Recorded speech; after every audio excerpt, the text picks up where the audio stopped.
Conversations from the Zoom Room.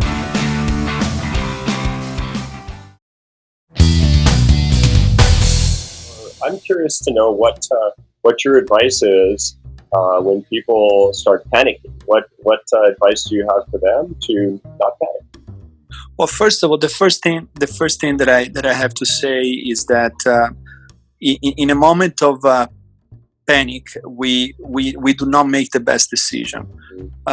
Before I have to make an important decision, I have to clear my mind. So for me, clearing my mind means pushing pause. So I usually go for a long walk, and I don't like to run. I go for a long walk, or I go into a bicycle ride, and as I do that, I start to think and I clear my mind. So the first thing that I suggest to everybody is that don't do or implement the first thing that comes to mind, because most likely it's going to be an impulsive decision, and you will probably regret it. And then right now you can take advantage of many different government-assisted type of program that most of the small business will qualify for it. So there is no reason to fire people. There is no reason to let anybody go. And downsizing right now, letting your people go right now, number one, it will hurt them, and number two, is going to hurt your business long term. And so we're in this together, and right now is the moment that we need to tap in our saving account if we are a business owner like us, and we have to support our organization. You know, we made money, we save money, and I hope we're not running our company from paycheck. If you do today, you should not even be in business, quite honestly. So, you know, this is the moment of the truth. This is the moment where character is formed. This is the moment where we're going to be stronger, because we have the time to reflect, because we are forced to reflect. You know, it's and we've been running, you know, for all of these years. We've been chasing all of this growth year after year after year.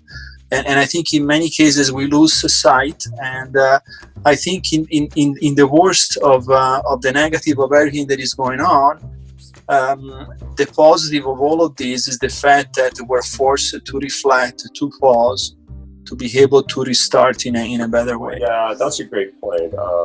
Being grounded, you and I, is a rare thing, right? We're always traveling, We're going here, we're going there. You know, after 3 or 4 days home, I'm ready to go somewhere always. And this is definitely given me a chance to reflect and think about things, and you know, spend time looking at really what's truly important. And you know, I feel personally a sense of calm and a sense of resolve to you know, not just get through this, but come out the other end and really thrive. So a question for you is around optical merchandising in a post-COVID world. So what do you think the optical merchandising landscape will look like? You think it'll still be like browse a showroom? You think it'll be more personalized service? I hope that finally what we've been preaching for years is going to happen, which is less is more, right? Less is more. Yeah. I envision the business of the future where the outside of the business is going to be as relevant as the inside of the business. Think about those parking lot of the practice tomorrow to become the actual virtual waiting room of the practice of the future. And think about the front desk operator to actually come and knock at your window when they're ready to help you, because the waiting room of a doctor office are not going to be relevant anymore. People are not going to be willing to stay in a waiting room full of people. They're going to expect a seamless experience. And so I envision that state-of-the-art personalized service where the patient is going to come in, there is no waiting time. They're going to go through the experience, medical experience, personalized selection experience. The pre-selection of the product is going to be probably done online, so that when they go in, they already know what their 5 choices are going to be. And visual merchandising has to be impeccable. Less is more.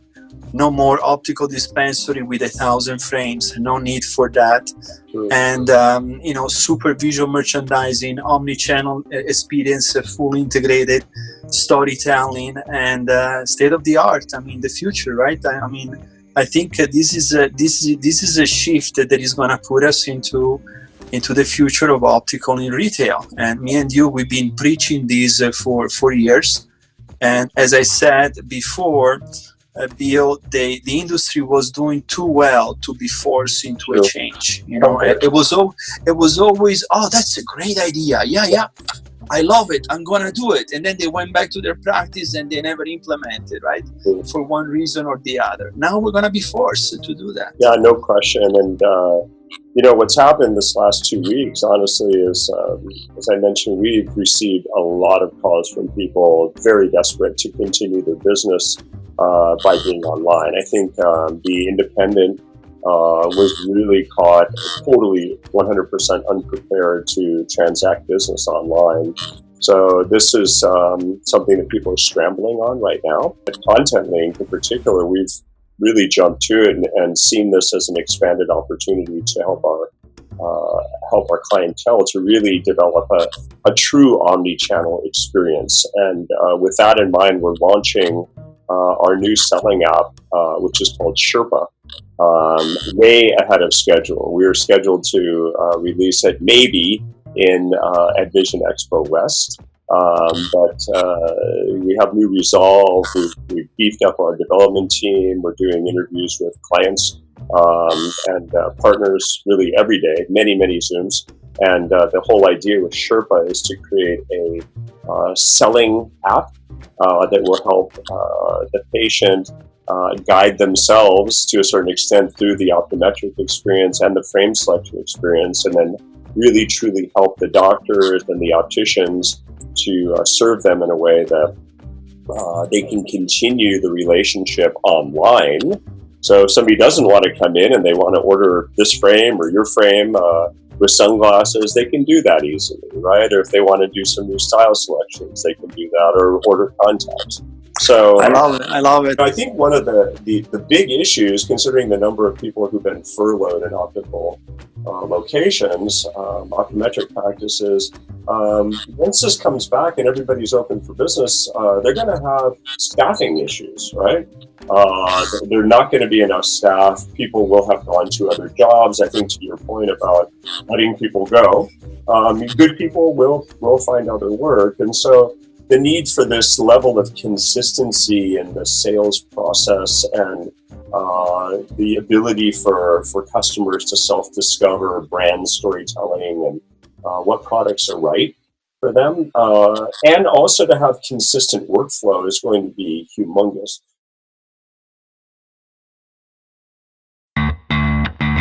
Conversations from the Zoom Room.